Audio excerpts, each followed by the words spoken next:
Bonjour à tous, ici Nata, votre animatrice du balado Nata PR School. Vous êtes un entrepreneur ou un directeur de marketing et vous êtes sur le point de lancer un nouveau produit ou service? Ou vous vendez vos produits depuis un bon moment déjà, mais vous souhaitez savoir comment augmenter votre visibilité, vous faire connaître et toucher plus de clients? Chez Nata PR, nous traitons tous les jours avec de vrais clients et nous vous enseignons des solutions RP faciles, amusantes et honnêtes. Vous apprendrez ici les étapes simples pour combiner la force des relations publiques aux médias sociaux dès maintenant. Suivez-nous!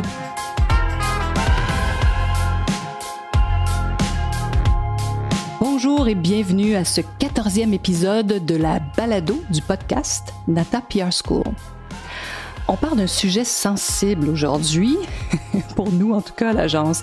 Est-ce que les relations publiques, c'est un outil de vente directe? Donc ça, c'est la question que je vous pose. Est-ce que les relations publiques, ça sert à faire vendre?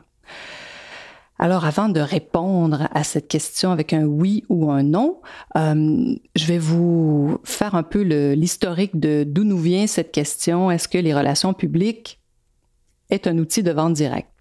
Alors, bien sûr, à l'agence, on adore travailler avec des grands groupes, des grandes marques, des grands groupes internationaux qui ont des plans de marketing très robustes, très développés et qui comprennent comment bien intégrer les relations publiques, qui ont des attentes précises. Alors, donc ça, c'est très, très, très stimulant de travailler avec ces grands groupes-là. Mais on adore aussi travailler avec des PME, des plus petites entreprises qui peuvent vraiment bénéficier de nos services. Alors donc, au cours des années, on a développé vraiment une formule pour accompagner à prix plus accessible des entreprises qui n'ont peut-être pas encore des grands moyens comme les grandes entreprises. Donc, on parlait ici d'un programme de 6 mois pour pouvoir démontrer les résultats, pour ensuite faire le point, leur dire, écoutez, regardez ce qu'on a réussi à faire en 6 mois, imaginez ce qu'on peut faire sur une année ou si on travaille ensemble à plus long terme. Et bon, vous le savez, aujourd'hui, on veut tous des résultats rapides. Moi, la première, quand j'ai envie de peut-être perdre du poids, j'aimerais que ça se fasse en claquant des doigts. Alors, il y a encore des entreprises qui veulent faire des ventes merveilleuses rapidement. Oui, bien sûr, mais c'est pas comme ça qu'on construit une marque. On comprend que, bien sûr, il faut faire vendre. On est très sensible à ça. J'ai moi-même une entreprise qui s'appelle Nata PR, donc je comprends qu'il faut avoir des clients pour exister, c'est certain. Mais j'ai été très étonnée de voir que finalement, après même avoir réussi pour plusieurs entreprises, on en a plusieurs avec qui on fait des programmes comme ça de quelques mois, et même après avoir réussi à obtenir des articles sur eux, des mentions dans des grands magazines, des grands journaux, et même des télés, etc. Alors donc, oui, bien sûr, ils trouvaient ça bien, mais ils avaient tous un peu le même commentaire qui m'a vraiment mis la puce à l'oreille. Donc, un des commentaires était « Oui, mais ça génère pas assez de ventes ». Pourtant, on avait bien identifié lors des premières rencontres les besoins de chacun en leur disant « Écoutez, oui, on peut être très chanceux, parfois ça arrive, qu'un grand média va parler de votre produit en mettant votre site et que là, les gens vont cliquer et vont tout de suite pouvoir acheter votre produit. Oui, ça existe de plus en plus, mais c'est pas la majorité. C'est pas à chaque fois que ça se passe comme ça. Malheureusement, sinon, imaginez, je dis souvent que je pourrais à ce moment-là proposer des honoraires beaucoup plus élevés. Parce qu'au fait, nous, on a un pouvoir d'influence. On propose des choses, on propose des sujets et bien sûr, parfois, on sait bien sûr comment attirer l'attention, comment capter l'attention des influenceurs, des blogueurs. C'est notre métier, c'est notre profession. Mais bon, on peut pas garantir des ventes certaines. Au fait, les relations publiques, ce n'est pas le département des ventes. Alors, à quoi ça sert, les relations publiques? Bien sûr qu'on contribue à la fin aux ventes, c'est à ça qu'on sert aussi. On est un des éléments d'un plan marketing que, comme vous le savez aujourd'hui, plusieurs axes. Plusieurs d'entre vous avez vos propres médias sociaux. Et là, vous vous dites, bon, il nous manque quand même quelque chose. Bien, souvent, sachez que les relations publiques, ça complète de façon exceptionnelle et vraiment bien les médias sociaux, surtout quand on combine ces deux choses-là. Et c'est ce qu'on enseigne, entre autres, à la Nata PR School. On vous révèle comment on fait, nous, pour combiner à la fois les relations publiques aux médias sociaux pour maximiser quoi? Votre visibilité. Au fait, les RP, ça sert à vous faire connaître. Hein? On a longtemps réfléchi, mon associé et moi, et je vous dirais que c'est vraiment ce qui ressort de tout ce qu'on a, de toutes nos discussions, c'est on sert à quoi, nous, les relations publiques? Hein? Parce que la question du jour, c'est les relations publiques, est-ce que c'est un outil de vente directe? Ben, la réponse est non, parce que on fait pas des RP pour juste vendre des produits. On fait des RP pourquoi? Pour se faire connaître. Alors donc, vous voyez, ça a une autre vertu, mais c'est sûr que quand on se fait connaître, on génère des ventes. Hein? Si personne ne vous connaît, vous avez peut-être le meilleur produit au monde, mais il y a de fortes chances que personne ne le trouve. Donc, de nos jours, comme je vous disais, hein, ce fameux plan marketing a plusieurs axes et il faudrait, dans le meilleur des mondes, que vous ayez des relations publiques. Honnêtement, c'est pas parce que c'est notre profession et que je la pratique, moi, depuis au-delà de 30 ans. C'est vraiment parce que je constate chaque jour comment on a un réel impact, comment on contribue justement à faire connaître des marques. Fait que faites attention, ceux qui peut-être font des ventes fabuleuses depuis quelques années en ligne, mais ne sont pas connus. Il y a plusieurs modèles d'entreprises qui ont développé vraiment de façon incroyable leur vente en ligne, mais n'ont pas travaillé sur leur marque, ils n'ont pas créé une âme à leur entreprise. Donc, tôt ou tard, ça s'essouffle. Et peut-être que vous avez investi énormément pour développer cette entreprise-là, mais si vous n'avez pas développé son histoire, hein, comme je vous le raconte dans des précédents podcasts, les histoires font vendre, si vous n'avez pas créé une âme à cette entreprise, sachez que les dangers sont nombreux et vous pourriez peut-être complètement disparaître. Parce que qu'est-ce qui se passe? On le sait, les consommateurs vont tout simplement passer au prochain numéro, hein, la prochaine nouveauté, au prochain produit qui est peut-être dans le même secteur que vous. Alors donc, hein, la question du jour, comme je vous disais, les relations publiques, un outil de vente directe? Ben non. Mais des fois, oui. Des fois, on a de la chance.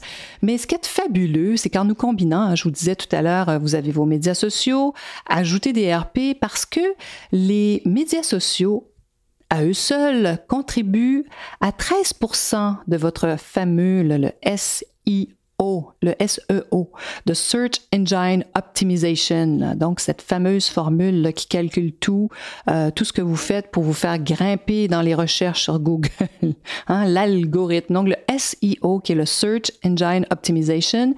Les médias sociaux, ce qu'on appelle l'organique. Alors, les médias sociaux, ils contribuent à hauteur d'à peu près 13%. Et les RP, très souvent, à plus de 40%, peut-être même 60%. Pourquoi? Parce que il n'y a rien qui équivaut à un article rédigé par un journaliste dans un journal ou sur une plateforme en ligne, un magazine en ligne, parce que tout ça s'accumule, n'est-ce pas? Alors donc, on le sait, nos amis Google, ils aiment bien quand on parle d'une marque, d'une entreprise sur plusieurs plateformes, qu'il y a des liens cliquables un peu partout. Hein? C'est pour ça que parfois, des gens en marketing vous disent, vous devriez peut-être développer un blog, avoir un podcast, n'est-ce pas? Pour qu'il y ait toutes ces additions où on parle de vous très souvent, ce qui fait qu'à ce moment-là, quand les gens vous cherchent, vous trouvent très facilement. Alors donc, les RP à hauteur de 40%, et je n'ai pas inventé ces chiffres-là. D'ailleurs, je remercie notre associé stratégique à Miami qui s'appelle David Hazard. Alors, David Hazard a une agence, si jamais vous voulez travailler avec un jeune homme extraordinaire qui va vraiment vous conseiller et vous expliquer et qui est capable de vous faire comprendre comment ça fonctionne, une campagne en ligne sur Facebook ou comment vraiment on augmente justement son rayonnement à travers les médias sociaux et en ligne. Je sais qu'il travaille beaucoup aussi avec des entreprises qui veulent vendre leurs produits en ligne. C'est vraiment un expert formidable. David Hazard, A-Z-A-R. Il a une entreprise qui s'appelle Outsmart Labs. Alors, Outsmart Labs, vous allez le trouver facilement, ou même David Hazard. Je crois pas qu'il y en ait beaucoup avec un aussi joli nom. Je trouve qu'il y a un nom fantastique. Donc, sachez que les RP, c'est puissant, mais qu'il faut les combiner aussi à autre chose pour augmenter vos ventes. Il faut cesser aussi de croire que le succès en affaires est instantané. Les plus grands succès, c'est simple. Regardez les grandes entreprises qui sont encore là. Ce sont celles qui s'inscrivent dans la durée, qui ont aussi une mission souvent d'apporter quelque chose aux gens. Alors donc, c'est ce que j'appelle créer une âme à une entreprise, à un produit. Ils s'inscrivent dans la durée, dans la constance. Et c'est ce que proposent les relations publiques. Il n'y a rien de mieux que les relations publiques pour ça, pour créer justement cette fréquence, ce que j'appelle l'effet cumulatif. C'est comme l'argent à la banque, j'appelle ça, en anglais c'est le compound effect, l'effet cumulatif. Et c'est comme ça qu'on le crée, c'est-à-dire que c'est avec la répétition, en communiquant, en envoyant de l'information de manière aussi stratégique. Hein, on réfléchit quand même à ce qu'on envoie. Alors voilà. Donc oui, les RP, c'est payant et ça rapporte, mais il faut y accorder du temps. C'est pour ça d'ailleurs que j'aime tant les médias sociaux parce que il y a énormément, on a beaucoup en commun avec les relations publiques, médias sociaux et nous. Maintenant, vous savez tous que ça prend du temps, hein, qu'il faut créer du contenu, il faut écrire des choses, peut-être raconter des histoires plus courtes, hein, de d'autres façons. On raconte pas la même histoire de la même façon sur sa page Facebook, sur son compte Instagram, que dans un communiqué qu'on va envoyer à des journalistes, par exemple. Alors voilà. Donc la question du jour était: est-ce que les relations publiques, c'est un outil de vente directe? Eh bien non. Voilà. Donc, si vous voulez faire des relations publiques et seulement faire des ventes pour seulement faire des ventes, vous allez être déçus parce que c'est pas ça qui va arriver. Mais sachez que si vous le faites pendant très longtemps, donc plus de 6 mois, hein, contrairement à certaines des entreprises avec qui on a travaillé au cours des dernières années, il y en a quand même qui continuent à travailler avec nous, qui réalisent qu'il faut qu'ils gardent cet outil avec eux et qui continuent de le développer. Alors voilà, donc j'espère que vous avez appris quelque chose aujourd'hui et si vous avez envie d'en savoir plus, vraiment inscrivez-vous à nos listes.